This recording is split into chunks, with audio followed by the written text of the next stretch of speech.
বলছিলাম এই নির্বাচনকে ঘিরে নাকি জোট বাঁধবেন বিরোধীরা, তেমনই ঠিক করেছিলেন। আসলে 2 বছর পরে 2024-এর লোকসভা নির্বাচনের রিহার্সাল চলছিল রাষ্ট্রপতি নির্বাচনের বিরোধী পক্ষের একজন ঐক্যবদ্ধ প্রার্থী দিয়ে।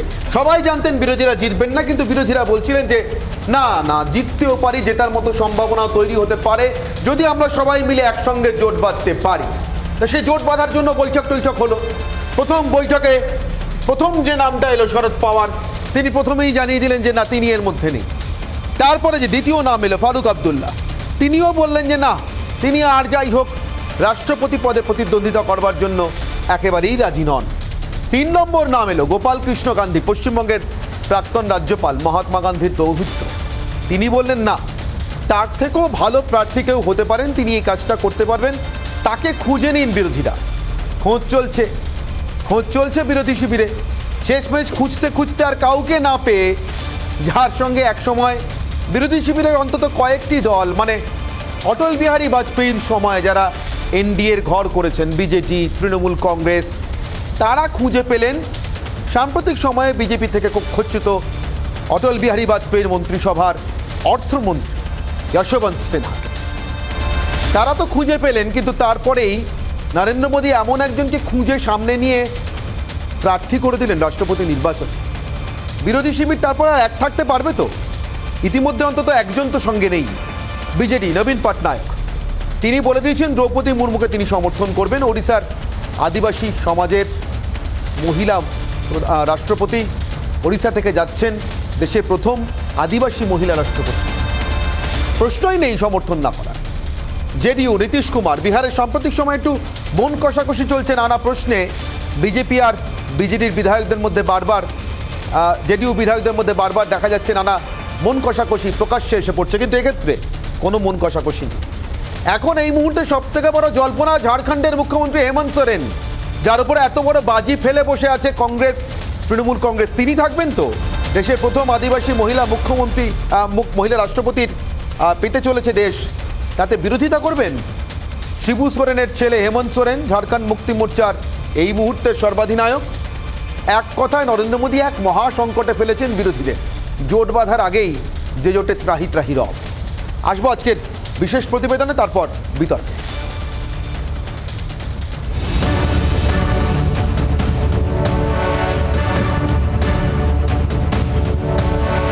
দ্রৌপদী মুর্মুকে রাষ্ট্রপতি পদপ্রার্থী নির্বাচন মোদির মাস্টার স্ট্রোক। সমীকরণ অন্তত তাই বলছে। বিরোধী মুখ যশবন্ত সিনহার পক্ষে অবিজেপি ভোট একজোট হলে সংখ্যার সমীকরণে শঙ্কার জায়গা থাকতেও পারত, কিন্তু এখানেই বিজেপির বহু পরিচিত আবেগের তাস। এ যাবৎ দুবারের রাষ্ট্রপতি নির্বাচনেই যে কৌশলে সফল বিজেপি। বিশ্ববন্দিত বিজ্ঞানী এপিজে আব্দুল কালাম হোক বা দলিত মুখ রামনাথ কোবিন্দ, বিরোধীদের খেলার অবকাশ রাখেনি বিজেপি। সে কারণেই ওড়িশার আদিবাসী মুখ দ্রৌপদীও বিজেপির মাস্টার স্ট্রোক। নবীন পটনায়কের টুইটেই পরিষ্কার, বিজেডি দ্রৌপদী মুর্মুর পক্ষেই। রাজ্যের জনমনের কথা মাথায় রেখে হেমন্ত সোরেনও কি পারবেন বিরোধিতা করতে? জেডিইউ সমর্থনের কথা জানিয়েই দিয়েছে। এছাড়া মহারাষ্ট্রের চলতি চাপানুতোর থেকেও ফায়দা পেতে পারে বিজেপি। আমরা মাননীয় প্রধানমন্ত্রীর নেতৃত্বে আমাদের যে সরকার চলছে, সেই সরকার বিশ্বাস করে সবার সাথ, সবার বিকাশ এবং সবার বিশ্বাস। তো স্বাভাবিকভাবেই আমরা চাই সমাজের সর্বস্তরের প্রতিনিধিত্ব আসুক সব জায়গাতে। স্বাধীনতার 75 বছর পর আমাদের মাননীয় প্রধানমন্ত্রীর নেতৃত্বে যে সরকার চলছে, সেই সরকার এরকম একজন ক্যান্ডিডেটকে, এরকম একজন মহিলাকে, আদিবাসী সমাজের মহিলা, তাকে রাষ্ট্রপতি পদপ্রার্থী করেছেন মাননীয় প্রধানমন্ত্রী। তার জন্য তাকে আমি অভিনন্দন জানাই। তবে বিজেপির কৃতিত্ব মানতে নারাজ তৃণমূল। রাষ্ট্রপতিকে হাতের পুতুল করতেই দ্রৌপদী মুর্মুর নির্বাচন বলে দাবি তৃণমূলের। বিজেপির রাষ্ট্রপতি পদপ্রার্থী অবশ্যই মহিলা এবং অবশ্যই আদিবাসী, কিন্তু প্রার্থী হিসেবে খুব দুর্বল। আমার মনে হয় নরেন্দ্র মোদীর স্ট্র্যাটেজি হচ্ছে কম ওজনের প্রার্থীকে রাষ্ট্রপতি করা।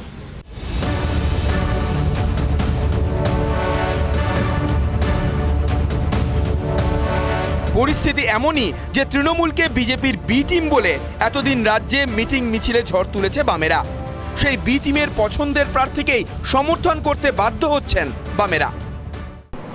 এক্ষেত্রে কথাটা একটাই, বিজেপি বিরোধী একজন যদি হয়, 10 জন যদি ভাগাভাগি না হয়, এটা সাধারণ আর মনোভাব। বিভিন্ন রাজ্যে বিভিন্ন রকমের বাস্তবতা আছে। সর্বভারতীয় বিচারে বিজেপি এবং আরএসএস, বিজেপির মনোনীত প্রার্থী তাকে সমর্থন দেওয়ার মতো কোনো কারণ ঘটেনি, এটা সবাই বুঝতে পারছেন। সেইভাবেই নির্বাচন এখনো বাকি আছে। রাষ্ট্রপতি নির্বাচনে মোদির প্রার্থী বাছাই কি আরও একবার প্রমাণ করে দিল বিরোধীদের মোদি বিরোধী জোটের চেষ্টা শুধুই আকাশ কুসুম কল্পনা? মোদির এক এক চালে প্রতিবার 100 বছর পিছিয়ে যাচ্ছে বিরোধী ঐক্যের তোড়জোড়। রাষ্ট্রপতি নির্বাচন এরপর আনুষ্ঠানিক মাত্র। 2024-এর লোকসভাও কি তাই? রিপাবলিক বাংলা। রাষ্ট্রপতি নির্বাচনকে কার্যত আনুষ্ঠানিক করে ছেড়ে দিয়েছেন নরেন্দ্র মোদী। 2024-এর লোকসভা নির্বাচনও কি তাই? এই প্রশ্নে আজকে বিতর্ক করব এবং সেই বিতর্কে আমার সঙ্গে উপস্থিত অতিথিদের সঙ্গে আপনাদের পরিচয় করাবো। কিন্তু তার আগে বিতর্কের মূল প্রশ্নগুলো আমার আজকের অগ্নিবাণ 1। বিজেপির বিরুদ্ধে বারবার দুটো শব্দ ভীষণভাবে উচ্চারিত হয়, ধর্মনিরপেক্ষ, উদার, গণতান্ত্রিক। আমার প্রথম প্রশ্ন আমার আজকের অগ্নিবাণ 1, ধর্মনিরপেক্ষ উদারপন্থীরা তাদের শিবিরে একজন আদিবাসী প্রার্থী পেলেন না। অগ্নিবাণ 2, ধর্মনিরপেক্ষ উদারপন্থীরা একজন মহিলা প্রার্থীও পেলেন না। অগ্নিবাণ 3,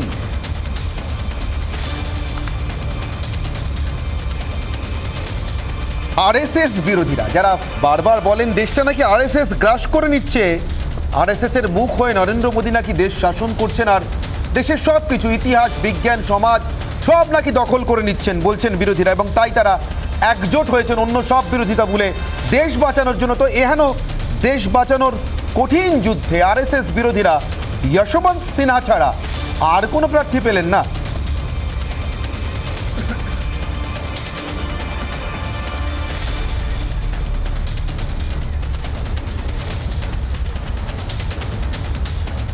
এই মুহূর্তে আমার সঙ্গে উপস্থিত যে অতিথিরা রয়েছেন তাদের সঙ্গে আপনাদের একে একে পরিচয় করে দিই। কেয়া ঘোষ বিজেপি মুখপাত্র আমার সঙ্গে রয়েছেন, বৈশ্বনাথ চট্টোপাধ্যায় তৃণমূল কংগ্রেস মুখপাত্র আমার সঙ্গে রয়েছেন কংগ্রেস মুখপাত্র অনিন্দ রায়চৌধুরী, রয়েছেন সিপিআই নেতা এবং মুখপাত্র সৈকত গিরি, এবং আমার সঙ্গে রয়েছেন বর্ষিয়ান সাংবাদিক নির্মাল্য মুখোপাধ্যায়। প্রত্যেকের কাছে আসবো। সবার আগে আমি অনিন্দবাবু আপনার কাছ থেকে শুরু করি। আজকাল কংগ্রেসের মুখ থেকে উদারনীতি নিয়ে অনেক কথা শুনতে পাই আমরা, দেশের অর্থনীতি কীভাবে জলাঞ্জলি যাচ্ছে সেসব কথা শুনতে পাই। যদিও আমার যতটুকু জানায় দেশে উদার অর্থনীতির জনক মনমোহন সিং, কিন্তু যাই হোক শুনতে পাই। কিন্তু যে উদার অর্থনীতি আপনারা একটু একটু করে চুইয়ে চুইয়ে মানুষের কাছ পর্যন্ত পৌঁছে দেওয়ার চেষ্টা করছিলেন, একেবারে সমাজের নিচুতলা পর্যন্তই, সেটা নাকি বিদ্যুৎ গতিতে, মানে কার্যত রকেট গতিতে নিচুতলার মানুষকে সর্বশান্ত করে দেশটাকে বিক্রি করার ষড়যন্ত্র করেছে বিজেপি, আপনারা বলেন বারবার। তো সে হেন বিজেপির প্রাক্তন অর্থমন্ত্রী, তিনি তাহলে আপনাদের ক্যান্ডিডেট রাষ্ট্রপতি নির্বাচনে, প্রতিদ্বন্দ্বী আপনাদের একমাত্র নেই। অনিন্দবাবু, দেখুন, ভারতবর্ষের প্রেক্ষিত আর প্রেক্ষাপট আর বাংলার আর প্রেক্ষাপটকে এক করে গুলিয়ে দিলে হবে না। আমাদের লড়াই বিজেপির বিরুদ্ধে। ভারতীয় জাতীয় কংগ্রেস একটা নির্বাচনও আপনি দেখাতে পারবেন না যে ভারতীয় জনতা পার্টির সঙ্গে জোট করে বা হাত ধরে করেছে। এখন যশবন্ত সিনহার বিরুদ্ধে যদি আমরা কোনো প্রার্থী দিতাম তাহলে এই ভোট কাটাকাটির অঙ্কে বিজেপির সুবিধে হয়ে যেত। এখন আমরা চাইছি যে এমন একজন প্রার্থীকে করতে যে বিজেপিকে হারাতে সক্ষম হবে। আপনারা কি আমাদের চাইছেন নাকি লোকের চাওয়াতে শুধু হ্যাঁ বলছেন? না, এবং আমি তো কংগ্রেসের কোনো প্রার্থীর নাম শুনিনি। কংগ্রেসের কোনো প্রস্তাব ছিল? আপনি মহিলা প্রার্থীর কথা বলছিলেন, প্রতিভা পাটিল কাদের প্রার্থী ছিল আপনার মনে আছে? আদিবাসী?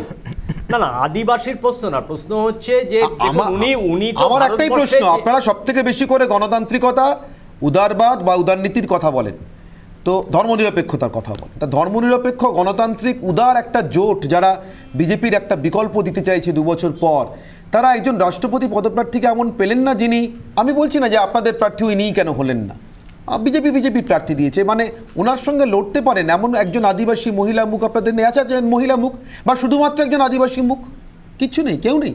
না, দলিতকে মারার পর দলিতের যাতে এই যন্ত্রণাকে মানে অপশম করা যায়, তাই জন্যে ওরা চাইছে যে একটা দলিত প্রার্থীকে। আপনি দেখেছেন এর আগে বিজেপির গভর্নমেন্ট যেই স্টেটগুলোতে আছে সেই স্টেটগুলোকে আদিবাসীর উপরে কি ধরনের অত্যাচার হয়েছে, সেই অত্যাচার যাতে ভুলে যায়, যার জন্য আদিবাসী মানুষের কাছে তাদের মধ্যে থেকে একজন প্রার্থীকে আদিবাসী মানুষের কাছে একটা বার্তা দেওয়ার জন্য আসলে ভারতীয় জনতা পার্টি আদিবাসীর সঙ্গে আছে। আসলে ভারতীয় জনতা পার্টি কারোর সাথে নেই, 130 কোটি যে ভারতবাসী তার সাথে নেই, আছেন শুধু অমিত শাহ ছেলে জয় শাহ। বিজেপির সঙ্গে যে শিল্পপতিগুলো আছে সেই শিল্পপতিগুলোর কংগ্রেসের সঙ্গে আছে কে? বিজেপি প্রাক্তন অর্থমন্ত্রী।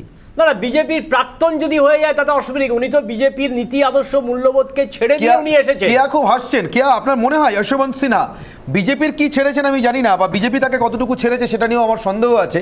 আমি সন্দেহের কথা কেন বললাম সেটা শেষ লগ্নে বলবো কেয়া, কিন্তু আমার একটা প্রশ্ন, যশবন্ত সিনহা আর যাই ছাড়ুন, তিনি তার অর্থনৈতিক বিশ্বাস, তিনি তার সমাজের বিশ্বাস ছেড়ে দিয়ে এসেছেন মনে হয়? ছাড়তে পারেন এত বছর সঙ্গে সঙ্গে যুক্ত কোনো মানুষ? দেখুন, কে কি ছেড়েছেন কে কি ধরেছেন আমি বলতে পারবো না, কিন্তু এটুকু বলতে পারি যে যশবন্ত সিনহা এই মুহূর্তে বিরোধীদের চতুর্থ পছন্দ, ফোর্থ চয়েস। প্রথম চয়েস ছিলেন শরদ পাওয়ারজি, দ্বিতীয় হচ্ছে ফারুক আব্দুল্লাহ সাহেব, তৃতীয় এমনকি গোপাল কৃষ্ণ গান্ধীর কাছে অ্যাপ্রোচ করা হয়েছিল। এই তিনজন নাকচ করার পরে অবশেষে যশবন্ত সিনহাকে তারা হাতের কাছে পেয়ে, হাতের পাঁচ পেয়ে সেই অধুনা তৃণমূলই, বা এখন তো উনি অবশ্যই তিনি সেখানে আত্মত্যাগ করেছেন নিজের রাজনীতি থেকে সরে এসে রাষ্ট্রপতি পদপ্রার্থী হওয়ার জন্য, এই চতুর্থ পছন্দকে পেয়েছেন। আমার খালি প্রশ্ন রয়েছে, এটা ঠিকই প্রশ্ন করেছেন, যে এই যে কংগ্রেস বা এই রাজ্যে বা বামেরা যারা রয়েছে তারা এদিকে বিজেমূল তত্ত্ব দ্বারা তুলে ধরছেন, অথচ এই তৃণমূল থেকে এই অধুনা যিনি অপসারণ মাফ করবেন যিনি রিজাইন করেছেন সেই যশবন্ত সিনহাকে তারা সাহায্য করছে। আসলে কিছু নয়, এগুলো হচ্ছে বিজেপি বিরোধিতা করতে হবে বলে। দেখুন, সংখ্যাতত্ত্বের বিচারে যদি আপনিও সাংবাদিক দীর্ঘদিনের, আপনি জানেন যে এই মুহূর্তে শ্রীমতী দ্রৌপদী মুর্মু আমাদের যিনি পদপ্রার্থী রয়েছেন তিনি অনেক ভোটে এগিয়ে রয়েছেন, এবং তারপরে আজকে ইতিমধ্যেই নবীন পট্টনায়ক উড়িষ্যার বিজেডি দল তারা জানিয়ে দিয়েছেন, তারাও সমর্থন জানাচ্ছে। তো সেদিক থেকে দেখতে গেলে উনি প্রায় এই মুহূর্তে, নির্মাল্যদা হয়তো আরো বিস্তারিত বলতে পারবেন, 68,000 ভোটে ইতিমধ্যে এগিয়ে রয়েছেন। এর পরবর্তীকালে যে গুরুত্বপূর্ণ প্রতিবেদনে যে প্রশ্নগুলো তুলে ধরেছিলেন যে আমাদের প্রতিবেশী রাজ্য ঝাড়খণ্ড, সেই রাজ্য তারা কি করবেন, কারণ যেহেতু তিনি একজন আদিবাসী প্রার্থী, সেটা নিয়ে তো আমার মনে হয় আমরা এই যে আলোচনা করছি এটা বিরোধিতা করার জন্য। যে সাম্প্রদায়িক বিজেপির কথা বলা হয়, সেই সাম্প্রদায়িক বিজেপি কিন্তু এপিজে আব্দুল কালামকে নিয়ে এসেছিলেন, কিন্তু কংগ্রেস যখন ইউপিএ 1 যখন এলো ক্ষমতা 2004-এ, তারা কিন্তু সেই এপিজে আব্দুল কালামের দ্বিতীয়বার তারা পরবর্তীকালে দলিত রামনাথ কোবিন্দকে সেই ভারতীয় জনতা পার্টি তারা বা এনডিএ সরকার তারাই কিন্তু মনোনীত করেছে, এবং এরপর দ্রৌপদী মুর্মু। আমার মনে হয় ভারতীয় জনতা পার্টি বা এনডিএ সরকারের যে উদার মুখটা, সেই মুখটা এখন আর কংগ্রেস বা তৃণমূল বা যারা বিরোধী রয়েছেন, এই প্যানেলেও যারা রয়েছেন, তারা যে দল থেকে এসছেন সেই দল আর সহ্য করতে পারছে না। সেই কারণে বিরোধিতা করার জন্য যশবন্ত সিনহা তাদের চতুর্থ পছন্দের যিনি প্রার্থী তাকে দিয়েছেন, তাকে অবশ্যই অভিনন্দন জানাচ্ছি, কিন্তু ইতিমধ্যেই ফলাফল তো মোটামুটি সবারই জানা। কিন্তু কি মানে আমি একটা জিনিস আমার শুধু জানতে আগ্রহ থাকলো, যে ধরুন মানে আপনি একটা খেলা খেলতে নামছেন, যে খেলার মানে আমি এই অর্থে বলছি যে খেলা, যে এটাও তো একটা স্পোর্টিংলি নেওয়ার মতো বিষয়, গণতন্ত্রের লড়াই।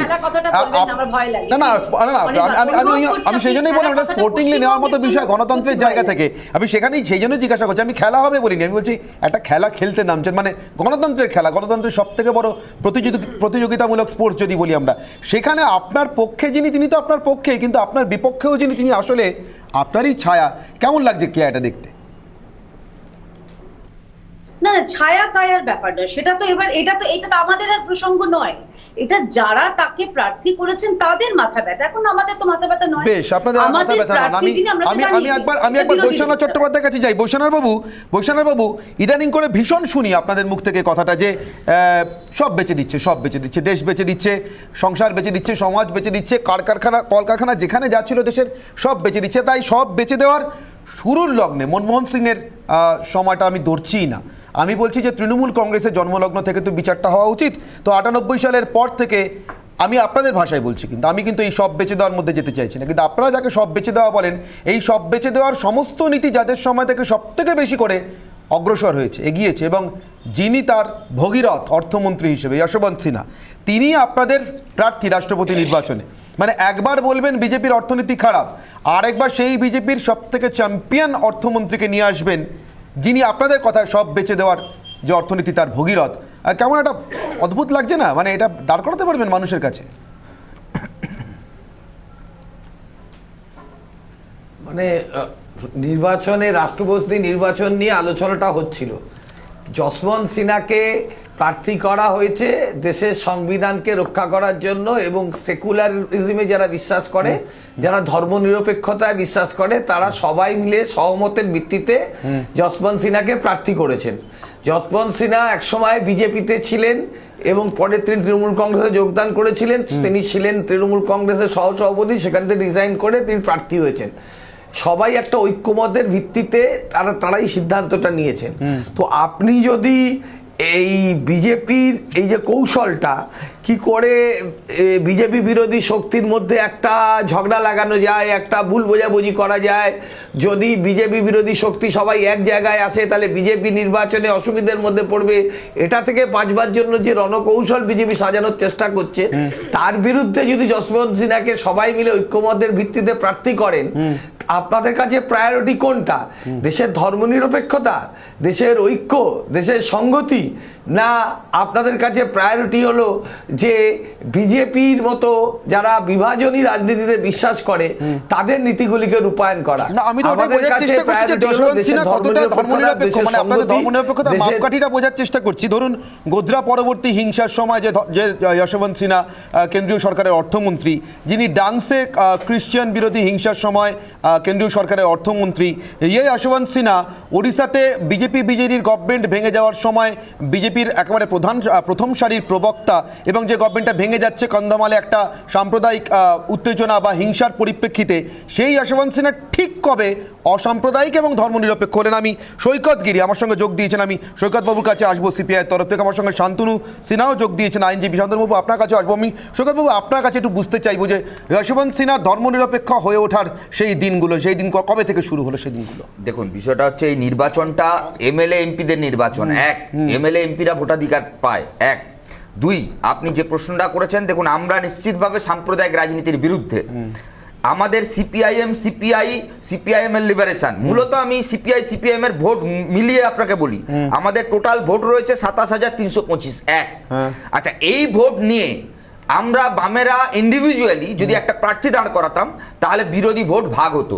বিজেপির হাতে রয়েছে 48%, বিরোধী ঐক্যের কাছে রয়েছে 52%। 50 জন প্রস্তাবক লাগে, 50 জন সমর্থক লাগে প্রেসিডেন্সিয়াল একজন ক্যান্ডিডেট দাঁড় করাতে। আপনি কি মনে করেন আমরা বিজেপি বিরোধী এই আন্দোলন, এই ঐক্যটাকে ভাঙবার একটা দায় বাম আন্দোলন, বাম নেতৃত্ব নেবে? এটা এই সময়ে দাঁড়িয়ে আমাদের পক্ষে আমাদের নেতারা সিদ্ধান্ত নেয়। এটা কেমন লাগছে?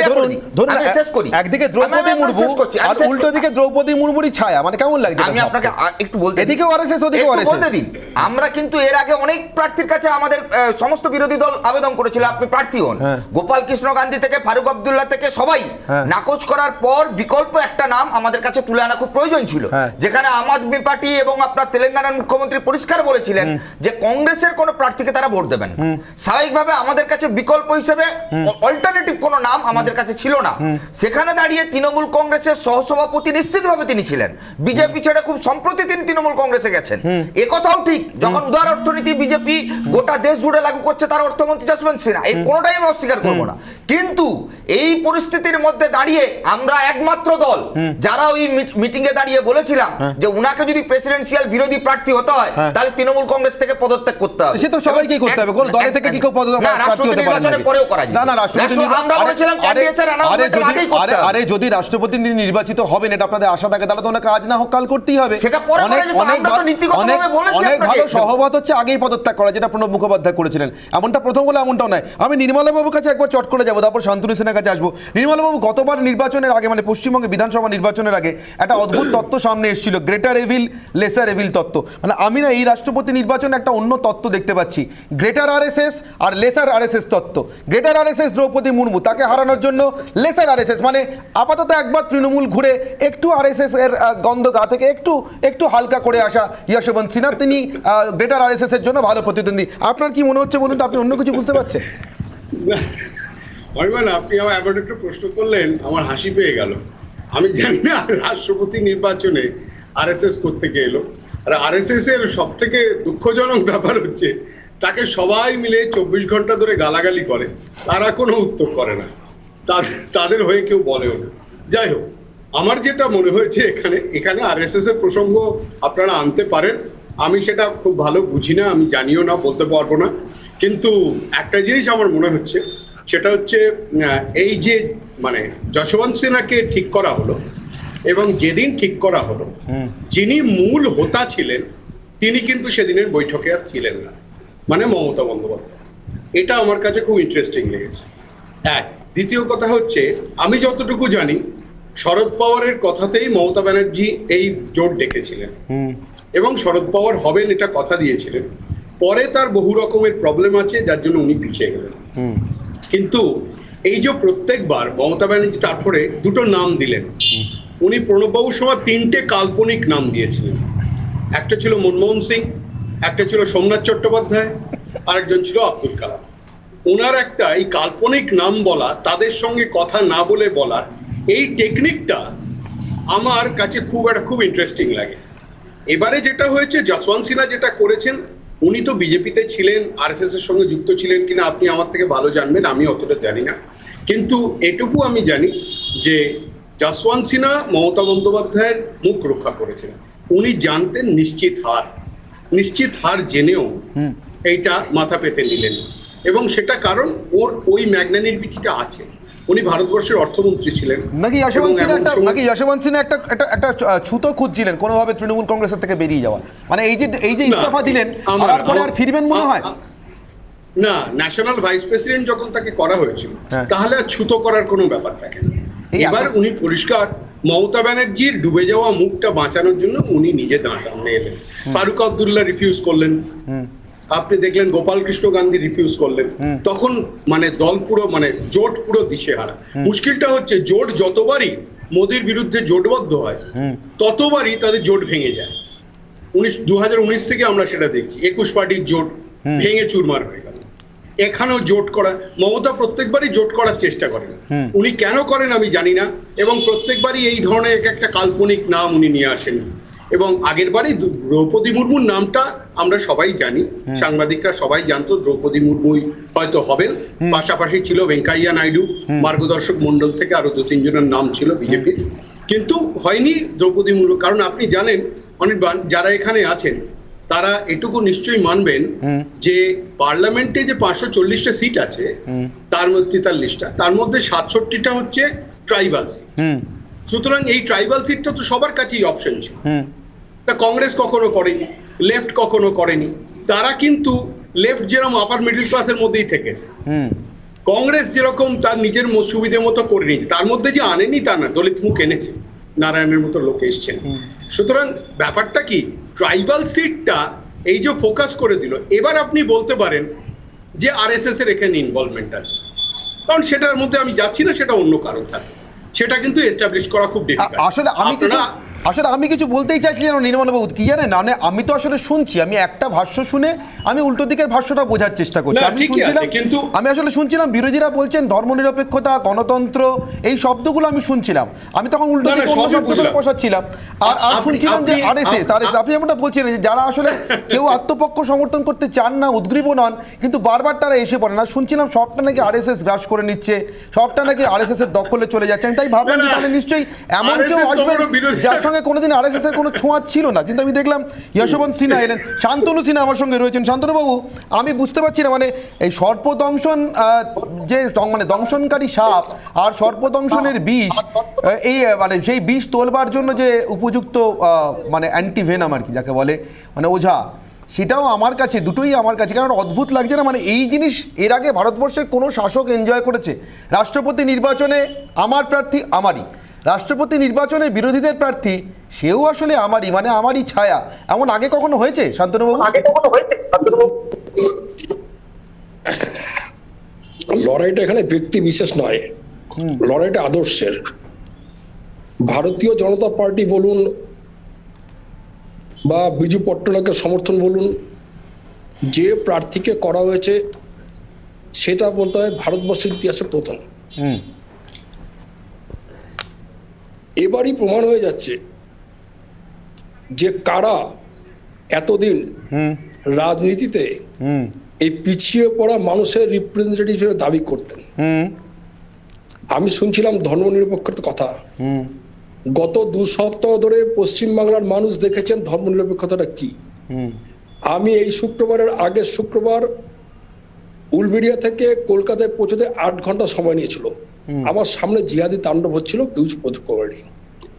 এবং তারপরে আজকে পর্যন্ত 15 দিনে না বৈশ্বনাথ বাবুর পার্টি, না কমিউনিস্ট পার্টি, না অন্য কোনো কংগ্রেস পার্টি, তারা কেউ এর বিরুদ্ধে প্রতিবাদ করেননি, একটা কথা বলেন না। আমি এই প্রসঙ্গটার মধ্যে আজকে যাচ্ছি না, কিন্তু আমার একটাই প্রশ্ন, আমি যে প্রশ্নটা বারবার রেখেছিলাম, যে ধর্মনিরপেক্ষ, গণতান্ত্রিক এবং উদারনৈতিকরা একজন মহিলা বা একজন আদিবাসী বা মহিলা আদিবাসী একই সঙ্গে যদি বলি কোনো প্রার্থী পেলেন, আমি আরও কয়েকটা নাম দিচ্ছি, অপশন দিচ্ছি, আমি আরও কয়েকটা অপশন দিচ্ছি।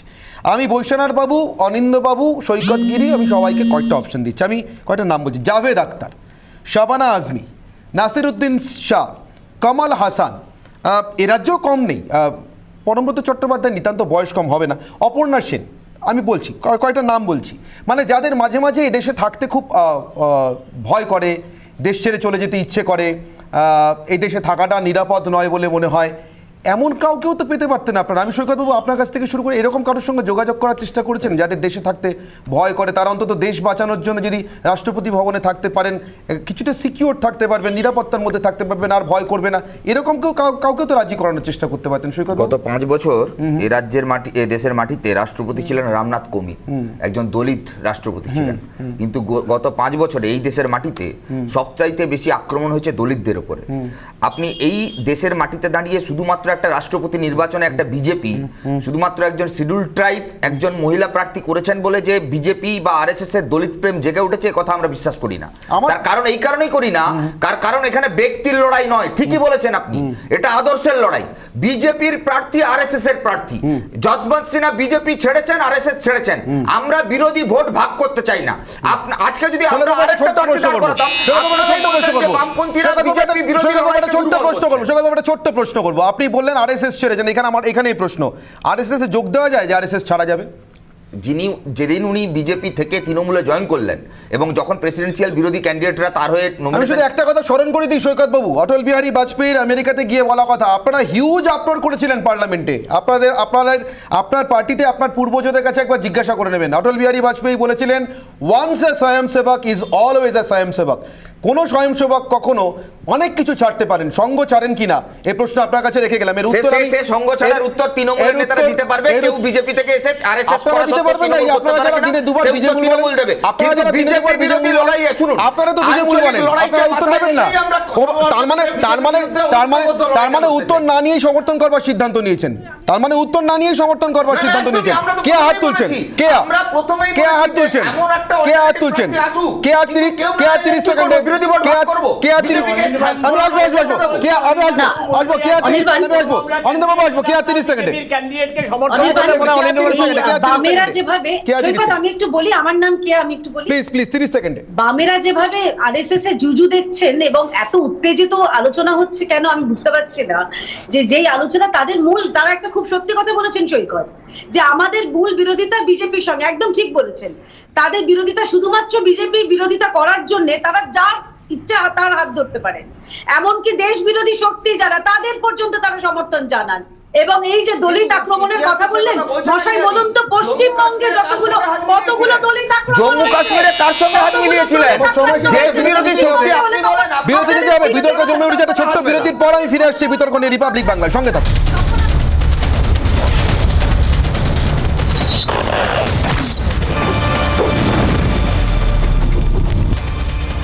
যে কথা বলছিলাম বিরতিতে যাওয়ার আগে আমি আরেকবার শান্তনু সিনহার কাছে যাবো। শান্তনু বাবু, আমি আরেকবার আপনার কাছে আসছি একটাই প্রশ্ন নিয়ে, নির্দিষ্টভাবে এই প্রশ্নটা নিয়ে। সৌগত রায় বলেছেন যে এটা এক তো টোকেনিজম, বারবার এখান থেকে ওই কথাটা উঠছে, দলিত আদিবাসীরা নাকি সব থেকে বেশি অত্যাচারিত, তাই তাদের মধ্যে থেকে একজন মুখকে নিয়ে সেটা টোকেনিজম। আরেকবার বলেছেন যে কম ওজন। আমার এই ওজনের ব্যাপারটা একটু বোঝার আছে, আমি এখান থেকে একটু জিজ্ঞাসা করবো, রাষ্ট্রপতি পদের ওজনটা যদি কমই হয়, তাহলে সেই কম ওজনের জন্য এত ভারী ভারী কাজ করবার প্রয়োজনটা কি, আপনার কি মনে হয়? একটা হচ্ছে সুশ্রী মমতা ব্যানার্জি চেষ্টা করেছিলেন বেশি ওজনের প্রার্থীদের প্রার্থী করতে, তার সমস্ত বেশি ওজনের প্রার্থীরা চলে গেছে।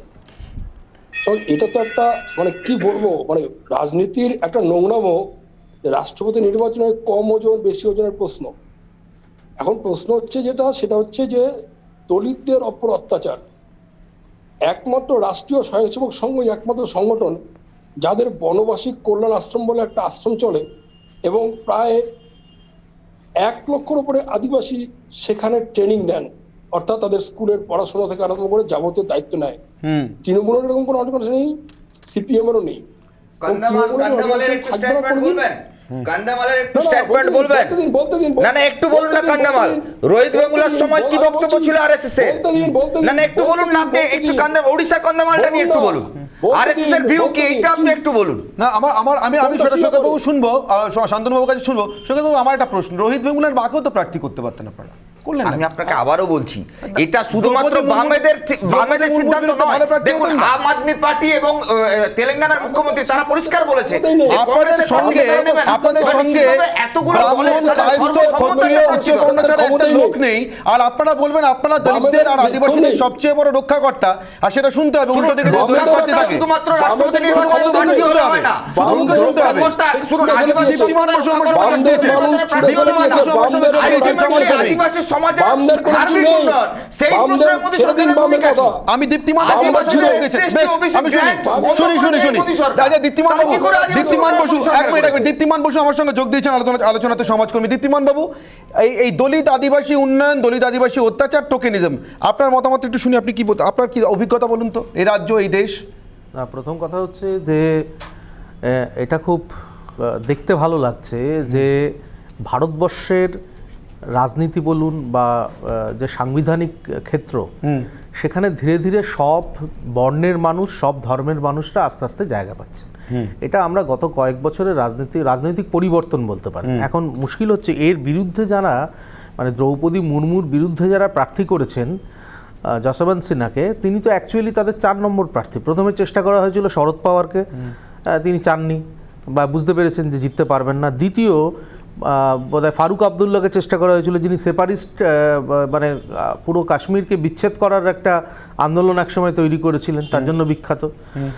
তাকে চেষ্টা করেছিলেন। পরবর্তীকালে আমাদের এই রাজ্যেরই প্রাক্তন রাজ্যপাল ছিলেন গোপালকৃষ্ণ গান্ধী, তাকেও চেষ্টা করে। তারা 3 জনই রাজি হননি, কারণ তারা বুঝতে পেরেছিলেন, তারা দেয়ালের লিখনটা পড়তে পেরেছিলেন যে জিততে পারবে না, সেজন্য রাজি হননি।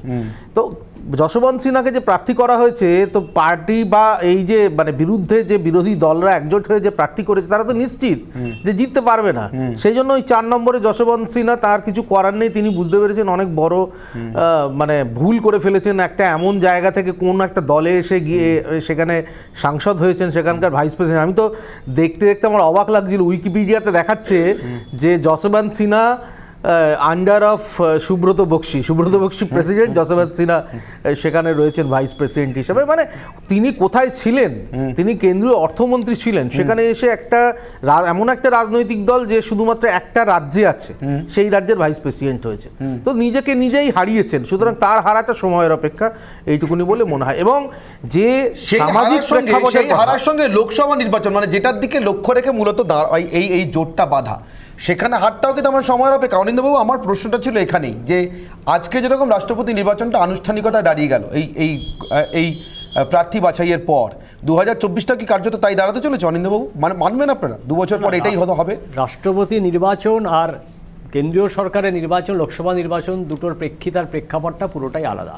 রাষ্ট্রপতি নির্বাচনে ভোট যারা দেন তারাই তাদেরকে কিন্তু মানুষ গণতান্ত্রিক প্রক্রিয়ার মাধ্যমে জিতিয়ে আনে, সেটা এমএলএ হোক, এমপি হোক। এখন দেখুন, আপনি যেটা বলছেন যে উনি যশবন্ত সিনহাকে, প্রশ্নটা একটু সহজ করে নেব। না বলুন, আমি সহজ করে নিচ্ছি। রাষ্ট্রপতি নির্বাচনে যারা ভোট দেন, তারা পরোক্ষভাবে ভোট দেন। তার কারণ কি? মানুষ ভোট দেন না, তারা মানুষের ভোটে নির্বাচিত ঠিকই, কিন্তু নিজের দলের এমএলএ এমপিদের কন্ট্রোল করা অনেক সহজ। আমি যেখানে বলবো সেখানে ভোট দেবেন, না দিলেও জানতে পারবো কে কোথায় দিলেন বা কোথায় দিলেন না। তার থেকে অনেক সহজ সাধারণ মানুষের মতামতকে কন্ট্রোল করা। আপনারা নিজের দলের এমএলএ এমপিদেরকে কন্ট্রোল করে জোট বাঁধতে পারছেন না, রাষ্ট্রপতি নির্বাচনে এক জায়গায় ভোট এনে ফেলতে পারছেন না। আপনারা সবাই মিলে বছর পরে কোন জাদুদণ্ডের ছোঁয়াতে নরেন্দ্র মোদীর বিরুদ্ধে জোট তৈরি করবেন? দিতাম না, আমাদের মধ্যে আরএলডি, সিপিআই থেকে জেজেএম, এনসি, পিডিএফ, শিবসেনা সবাই মিলে একজোট হয়ে আমরা যশবন্ত সিনহাকে করেছি এবং যশবন্ত সিনহা আগামী দিনে হারতেও পারে, জিততেও পারে। আপনারা কি চাইছেন মানে ভারতবর্ষে যারা বিজেপি প্রেমী মানুষ তারা হয়তো চাইছে যে এই সংবিধান রক্ষার জন্য দায়িত্ব আমাদের যারা বিজেপি বিরোধী, গণতন্ত্র রক্ষার জন্য দায়িত্ব যারা বিজেপি বিরোধী, অতএব বিজেপি বিরোধী কোনো একটা ছাতার তলায় এসে সেই যশবন্ত সিনহাকে প্রার্থী করেছে। তাহলে আপনি বলতে চাইছিলেন যে যদি ইন্ডিয়ান ন্যাশনাল কংগ্রেস একটা ক্যান্ডিডেট দেয় বিজেপির সুবিধা হতো, সিপিআই একটা ক্যান্ডিডেট দিত বিজেপির সুবিধা হতো, এনসিপি একটা ক্যান্ডিডেট দিলে বিজেপির সুবিধা হতো।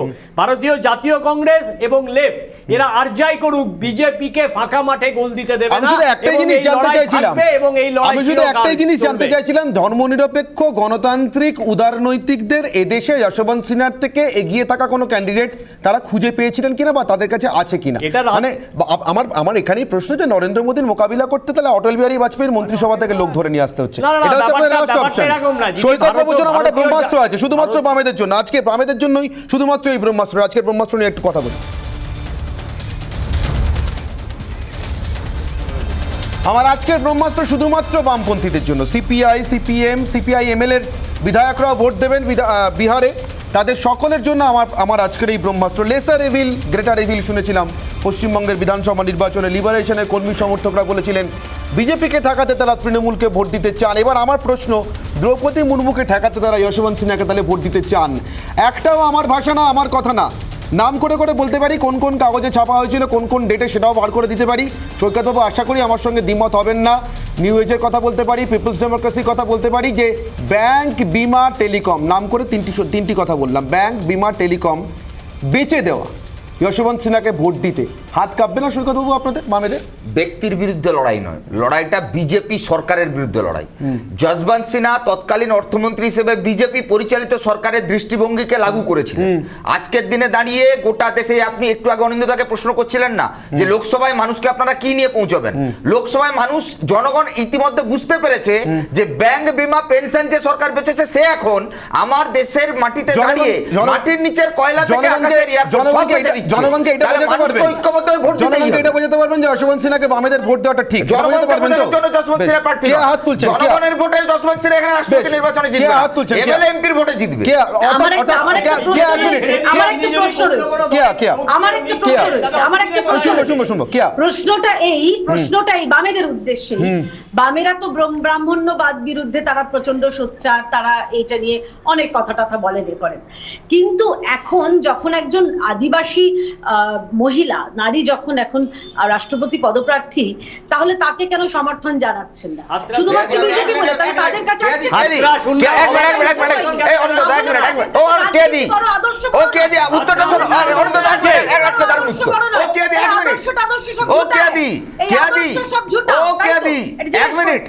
পলাশির প্রান্তরে ব্রিটিশদের সঙ্গে সিরাজের যুদ্ধ, সিরাজ পরাজিত হয়েছিল কেন জানো? কোনো ব্রিটিশদের জন্য নয়, আমাদের বাংলারই সিরাজের সৈন্যবাহিনী সেনাপতিরা বেঈমানি করেছিল। আর ঠিক একইভাবে আদিবাসী সম্প্রদায়ের রাষ্ট্রপতি হওয়া মানে আদিবাসী সম্প্রদায়ের সমস্তটা উন্নয়ন বিজেপি করে দেবে, এটা ঠিক নয়। আসলে আমি খুব স্পষ্টভাবে জিজ্ঞেস করলাম, তাহলে তোমাদের হচ্ছে শুধুমাত্র তোমাদের কাছে শুধুমাত্র হচ্ছে তোমাদের তোমাদের কাছে হচ্ছে বেশ এটা মন্তব্য করো না, না এটা আদিবাসী মহিলা তাকে সমর্থন না জানিয়ে শুধুমাত্র তিনি বিজেপির তরফ থেকে আমি একটা প্রশ্ন দীপ্তিমান বাবু, আমার একটা প্রশ্ন যে এটাকে বলছেন সৈকত বাবুরা টোকেনিজম। আচ্ছা, এটা যদি টোকেনিজম হয় তাহলে কি ধরে নেবো? কিস্কু, সোরেন, মুর্মুদের জন্য বসু, ভট্টাচার্য, ব্যানার্জিরা সারা জীবন গলা ফাটাবেন এবং গলা ফাটিয়ে তাদেরকে অন্ধকারে ফেলে রাখবেন আর নিজেরা আলোতে থাকবেন, ক্ষমতার, রাজনীতির, কেন্দ্রের, অর্থের। এটাই তাহলে একমাত্র আদিবাসী প্রেম। দীপ্তিমান বাবু তাই ধরে নিতে হয় তাহলে? আপনি গত 50 বছরের যদি সিপিএম বা সিপিআই এর কি বলে নেতাদের লিস্ট দেখেন বা কংগ্রেস বা তৃণমূলের নেতাদের লিস্ট দেখেন, কাদের নামগুলো বেশি পরিমাণে আসে খুব সহজেই অনুমেয়, আমরা জানি পুরো ব্যাপারটা। এখন সৈকতকে আমার একটা প্রশ্ন করতে ইচ্ছা করছে, সিরাজের যুদ্ধ নিয়ে একটা ইতিহাস বললো, সেই ইতিহাসটা বিকৃত ইতিহাস আমরা খুব ভালো করে জানি। সিরাজের যুদ্ধ নিয়ে কি হয়েছিল সে বলার পরিসর অন্য জায়গায় নিশ্চয়ই। না না আমি বলছি না না না সেটা আমি এই জায়গায় সময় নেই, এই জায়গায় সময় না, না এখানে সময় নেই, না না একটা না না আরএসএস এর বইতে কেন বিজেপি আরএসএস এর বইতে না না সৈকত আমি একটাই প্রশ্ন সৈকতকে আমি একটা প্রশ্ন করবো। সৈকত, তোমাদের জোটে মানে এর পরবর্তী ক্ষেত্র তো তোমরা বললে যে লোকসভা ভোট, তো তোমরা কি মমতা বন্দ্যোপাধ্যায়কে তোমাদের নেত্রী মেনে নিয়েছো? অনিন্দ্যবাবুরা কংগ্রেসের তারা কি বৈষ্ণববাবু আরো একবার আপনার কাছে আসছি আমি। বৈষ্ণববাবু আর একবার আপনার কাছে আসছি। এই যে অবস্থা দেখলাম রাষ্ট্রপতি নির্বাচনকে কেন্দ্র করে 4 নম্বর বেলা আপনারা একজন প্রার্থী খুঁজে পেলেন, সেটাও এনডিএতে আপনাদেরই পুরনো জোটসঙ্গী বিজেপি, তাদের সেই সময়কার অর্থমন্ত্রী, যে সময় থেকে আপনাদের ভাষায় দেশ বেচে দেওয়ার শুরু এবং সেই দেশ বেচার অর্থনীতির যিনি একদা ভগীরথ। আমার প্রশ্ন, 2 বছর পর লোকসভা নির্বাচনে এর থেকে বেটার কোনো অপশন দেশবাসীর সামনে হাজির করতে পারবেন? দেশবাসী কিন্তু চায় একটা শক্তিশালী বিরোধী পক্ষ। আসলে যতই জল্পনা, যতই ষড়যন্ত্র করে চেষ্টা করা হোক যে বিজেপি বিরোধীকে যদি একটু হারিয়ে মানে নিজেদের মধ্যে ঝগড়া লাগানো, এটা পারা যাবে না, কারণ সবাই মিলে সর্বসম্মতভাবে সিদ্ধান্ত নিয়েছে। আর আপনি যে এত আদিবাসী প্রেম দেখাচ্ছেন না বিজেপিদের, আমি বলে দিচ্ছি মধ্যপ্রদেশে 2020 সালে আদিবাসীদের বিরুদ্ধে 2401টা মামলা রেকর্ড করা হয়েছে, 2019-এর তুলনায় সেটা 25% বেশি। ন্যাশনাল ক্রাইম রেকর্ডে রাজস্থানে 1878টার মামলার চেয়ে কিছুটা এগিয়েছিল। উপজাতি নারীদের ওপরে সবচেয়ে বেশি ধর্ষণ ঘটেছে বিজেপি শাসিত রাজ্যে, এবং রাষ্ট্রপতি ভবনের 10 কিলোমিটারের মধ্যে একজন 9 বছরের আদিবাসী বালিকাকে ধর্ষণ করা হয়েছে। বিজেপি যেখানে পুলিশ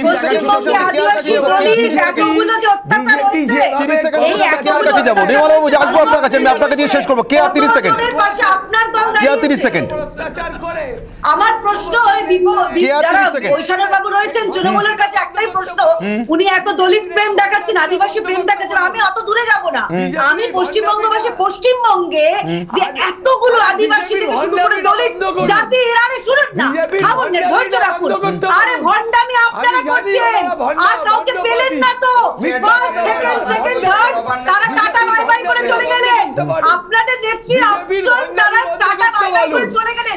একটা বিভাজনী শক্তি দেশকে বিক্রি করে দিচ্ছে। আমি আমার একদম শেষ দিকে চলে এসেছি বিতর্কে। আমি নির্মলা বাবুর কাছে আরেকবার যাব, নির্মলা মুখার্জির কাছে আরেকবার যাব। নির্মলা বাবু, 2024-এ এর থেকে বেটার কোনো অপশন বিরোধীরা হাজির করতে পারে বলে আপনার মনে হচ্ছে সাংবাদিক হিসেবে? আমার প্রশ্ন। হ্যাঁ, না সেটা ওরা পারবে কি পারবে না সেটা ওদের ব্যাপার, কিন্তু প্রশ্ন হচ্ছে দুটো।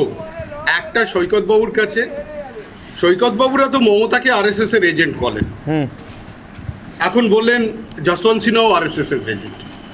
বেশ, তাহলে ভোটটা দেবেন কি দেবেন না, এটা এক।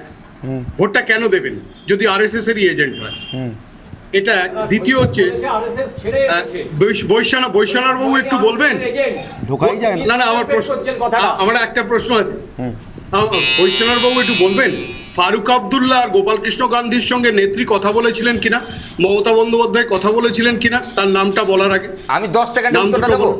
নির্মলদা আপনাকে 10 সেকেন্ডে বলছি, আমরা যশবন্ত সিনহাকে ভোট দেব না, আমরা রেল বেচা, বিমা বেচা, মাটির কয়লা, নিচের কয়লা বেচা, এয়ারপোর্ট বেচা, মোদি সরকারের বিরুদ্ধে, বিজেপির বিরুদ্ধে ভোটটা সেটা যিনি শুরু করেছিলেন তার পক্ষে ভোট দেবেন। আমি শুরুটা করেছিল বিজেপি, 10 সেকেন্ড শুরুটা করেছিল বিজেপি। 10 সেকেন্ড কার ঘরে কথা আছে, বাইরে গিয়ে রেল আমি যতদূর জানি যে উনি সাংবাদিক হিসাবে রিপ্রেজেন্ট করছে। সংবাদ মাধ্যমের কাজ হলো যে কার সাথে কার কথা হয়েছে, উনি তো সাংবাদিক হিসাবে এসছেন, আমার সময় একেবারে শেষ, বিতর্ক এখানে শেষ করতে হচ্ছে, কিন্তু একটা কথা স্পষ্ট, বিতর্ক শেষ করবার আগে একটা কথা স্পষ্ট, বিতর্ক শেষ করবার আগে আপাতত এই একটি চালে অন্তত, মানে প্রত্যেকটি চালে অন্তত 100 বছর করে পিছিয়ে যান বিরোধীরা, কিন্তু আপাতত একটি চালে কত বছর পিছলেন জানি না, কিন্তু সামনের 2 বছরের জন্য তো পিছলেন বটে। আপাতত বিরোধীদেরকেই ঠিক করতে হবে 2024-এর লোকসভা নির্বাচনের আগে তারা সত্যি একটা ঐক্যবদ্ধ বিরোধী শিবিরের চেহারা সামনে হাজির করতে পারবেন কিনা। আমার সঙ্গে উপস্থিত যে অতিথিরা রয়েছেন তাদের সবাইকে ধন্যবাদ জানাবো, আর তার সঙ্গে আর একটা কথা উল্লেখ করে আজকের এই বিতর্ক শেষ করব। হেডগেওয়ার, রাষ্ট্রীয় স্বয়ংসেবক সংঘের প্রতিষ্ঠাতা কেশব বলিরাম হেডগেওয়ার নাকি বলেছিলেন 100 বছর পর সংঘের শতবর্ষ পালন করবার প্রয়োজন থাকবে না, তার কারণ সমাজ, শরীরে, রাষ্ট্রে সংঘের যে অবদান থাকবে এবং যা কাজ থাকবে তারপরে আর সংঘেরই নাকি প্রয়োজন থাকবে না। আমি জানি না ঠিক 3 বছর আগে দাঁড়িয়ে 97 বছরের মাথায় আমরা তার কোনো ইঙ্গিত পাচ্ছি কিনা, যখন দেশের রাষ্ট্রপতি নির্বাচনে প্রার্থী এই মুহূর্তে এমন একজন যিনি রাষ্ট্রীয় স্বয়ংসেবক সংঘের আদর্শে বিশ্বাস করেন, আর উল্টো দিকে বিরোধীদের প্রার্থী এমন একজন যিনিও রাষ্ট্রীয় স্বয়ংসেবক সংঘের আদর্শে বিশ্বাস করেন। শতবর্ষের অপেক্ষায় থাকলাম আমরা। অনির্বাণের অগ্নিবাণের বিতর্ক পর্ব এখানেই শেষ করছি। সঙ্গে থাকুন রিপাবলিক বাংলা।